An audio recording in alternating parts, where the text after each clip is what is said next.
Patrística, Padres Apostólicos, volume 1, Inácio de Antioquia.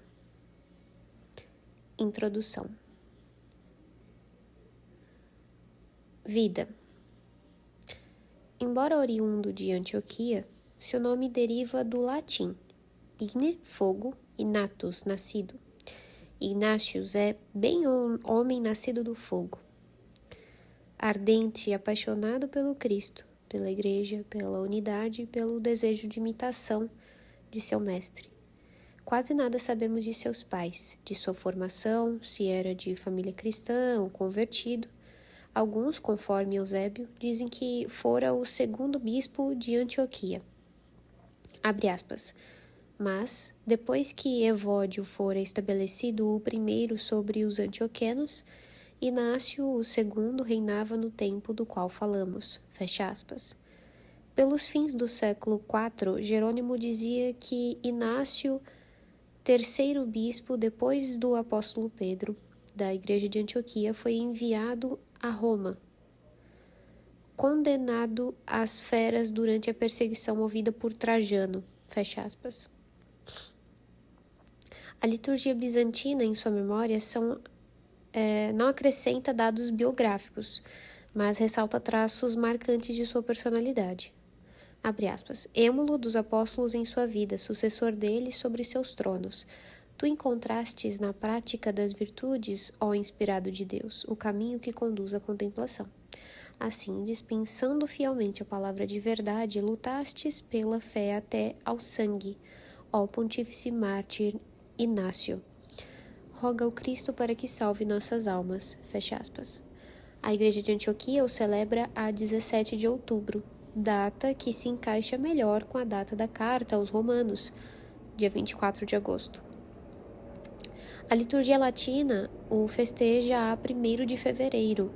A escolha do evangelho da celebração alude à lenda que pretende ver naquela criança que Jesus tomou nos braços, em Marcos capítulo 9, versículo 33, o menino Inácio, daí ser cognominado Teóforos, isto é, carregador de Deus.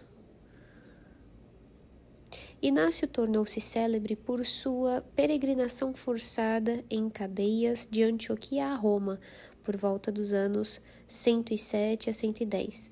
Nas paradas que fazia para descanso, escrevia às comunidades que o tinham recebido que lhe enviaram uma embaixada com saudações. Não se sabe se realmente chegou a Roma, nem se de fato seu martírio foi consumado. Para Eusébio, há apenas uma tradição que diz que foi enviado da Síria para Roma para sofrer o martírio. Vejamos como Eusébio situa Inácio. Abre aspas. Naquele tempo, florescia na Ásia um companheiro dos apóstolos, Policarpo. Ao mesmo tempo que eles igualmente eram conhecidos, Papias, bispo também, ele da igreja de Hierápolis, e o homem ainda hoje celebrado pelas multidões, Inácio, que tinha obtido na sequência da sucessão de Pedro o segundo lugar. A tradição conta que ele foi enviado da Síria à cidade de Roma para se tornar o alimento das feras, por causa do testemunho pelo Cristo. Enquanto viajava através da Ásia sob a vigilância atenta dos guardas, confirmava as igrejas por onde passava com seus colóquios e suas exortações em todas as cidades onde passava. Fecha aspas. Quanto a seu martírio, Eusébio o data no livro das Crônicas, pelo ano 10º do reinado de Trajano, isto é, 107 d.C. Mas, a julgar pela história eclesiástica, Eusébio não tinha informações cronológicas seguras. Tratava-se para ele de situar a carta de Plínio a Trajano de modo aproximativo. Não se pode, pois, confiar nesta data, como se a prisão de Inácio se devesse à perseguição de que fala a carta de Plínio. Quase todos os especialistas concordam em aceitar o ano 110 d.C. como o mais provável. As cartas. É ainda Eusébio quem nos fornece indicações gerais sobre as cartas. Abre aspas. Foi assim que, estando em Esmirna, onde era bispo Policarpo, escreveu à igreja de Éfeso uma carta, na qual faz menção de seu pastor, Onésimo. Outra, a Igreja de Magnésia, sobre o meandro, na qual faz igualmente menção do bispo Damas. Outra, a Igreja de Trália, onde diz que o chefe era então Políbo. Além dessas cartas, escreveu também à Igreja dos Romanos, a qual desenvolve uma exortação para que não se faça campanha em vista de privá-lo do martírio, sua esperança e seu desejo. Dessas cartas é justo citar passagens, mesmo breves, para demonstrar o que acaba de ser dito. Em seguida, já longe de Esmirna, ele dirigiu ainda por escrito de Troade aos cristãos de Filadélfia, a igreja de Esmirna e pessoalmente a seu presidente Policarpo, que ele reconhecia como homem apostólico. Fecha aspas. Suas cartas, ao que parece, foram largamente difundidas e, segundo Quasten, elas têm importância incalculável para a história do dogma. De modo geral, as cartas refletem a influência do pensamento paulino, predominantemente, mas também o de João. Depois do século IV, Juliano, o ariano, lançou uma edição grega das 7 cartas de Inácio, às quais ajuntou outras 3 cartas. Conteúdo das cartas. As cartas têm um esquema que lhes é comum. Primeiro, uma saudação. Segundo, elogio das qualidades da comunidade. Terceiro, recomendações precisas sobre a. Fuga da heresia. B. Agarrar-se à unidade da comunidade pela submissão ao bispo. E 4. Saudação final e pedido de preces para a Síria ou envio de um diácono. O tema central que as perpassa é, sem dúvida, o da união. União com Deus, com Cristo, com o bispo, entre os cristãos. É esta união a fonte viva onde Inácio alimenta o desejo ardente de imitar o Cristo em sua paciência até a morte, o martírio. O martírio, é um tema frequente em suas cartas, especialmente na carta aos Romanos, na qual Inácio suplica para que não façam nada para impedi-lo de chegar à arena e se deixar devorar pelas feras. Abre aspas, deixai-me ser o pasto das feras, fecha aspas. Mas é no capítulo 5 desta carta que ele expressa melhor seu ardente desejo, abre aspas.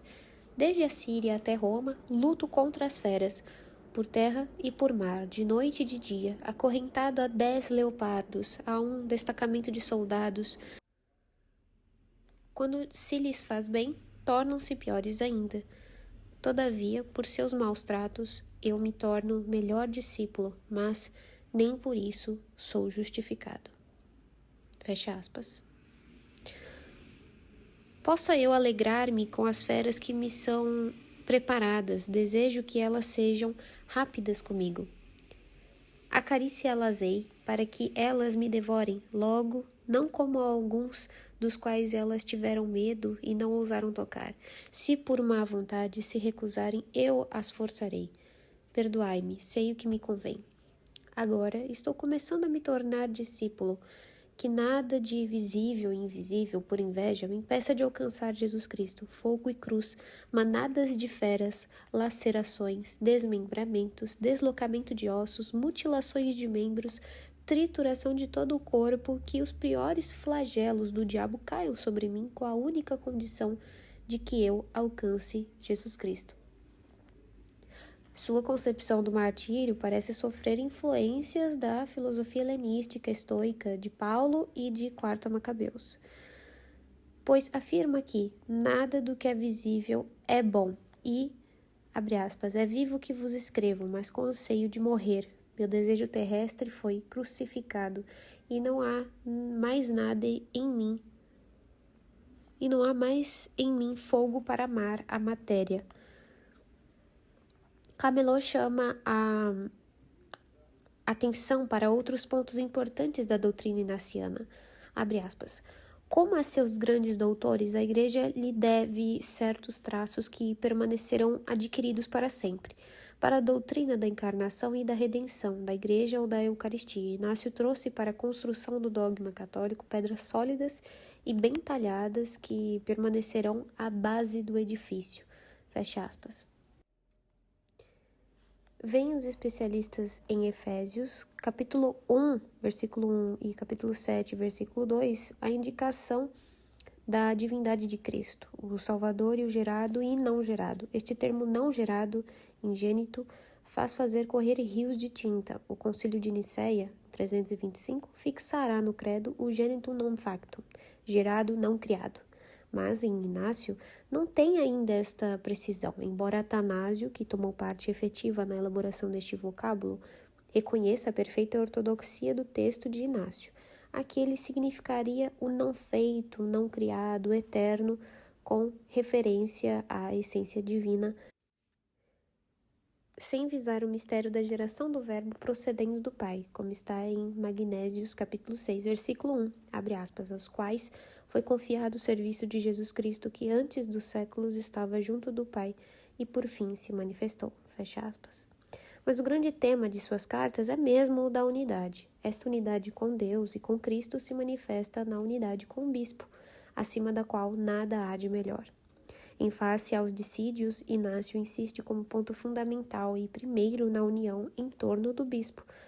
Enquanto em documentos anteriores encontram-se ora um colégio de anciãos, presbíteros, ora uma hierarquia com 2 colégios, bispos e diáconos, como responsáveis pelas comunidades. As cartas de Inácio são as primeiras testemunhas da hierarquia em 3 graus: bispos, presbíteros e diáconos. Mas Inácio exalta sobretudo o bispo. Estes são vigários de Deus. Os cristãos devem fazer tudo sob a presidência do bispo que ocupa o lugar de Deus, pois, assim como o Senhor nada fez, nem por si mesmo, nem por meio de seus apóstolos, sem o Pai, com o qual ele é um, também vós não façais nada sem o bispo e os presbíteros. Assim, o bispo é o mestre responsável pelos fiéis.